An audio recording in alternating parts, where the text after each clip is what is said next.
When we're teaching reading, because there's such little time to talk about social communication as well as some of the comprehension issues, and they dovetail together so well, it's a perfect time to teach social communication along with teaching reading comprehension. So I try to choose texts that highlight those things that may be difficult for the child at that particular time, and then also add times for them to make predictions, time for them to make inferences, time for them to look at anaphoric reference, which is those non-specific rules that sometimes they have difficulty with.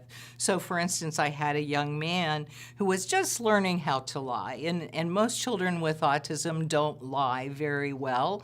And so whereas we've been lying since we were 2 or 3, and by the time we're in adolescence, we're pretty good at it, they're just kind of starting out. So this young man was using a scale that was addressing his own behavior and being able to tell the teacher when he really just needed a break before he had a big blow up.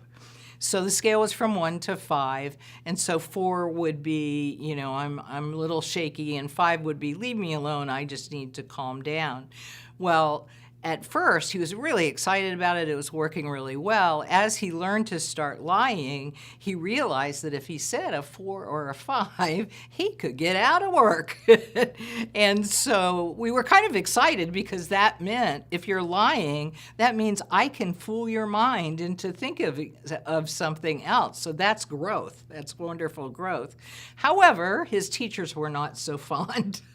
So I chose a parable, The Boy Who Cried Wolf, to show the effects of lying. And so he learned how to kind of predict what was going to happen, but at the same time learn some social rules about the fact that if you lie all the time, people aren't going to help you. So I try and choose those kinds of texts that will allow me to create many kinds of directions to hit both social communication goals and reading comprehension goals.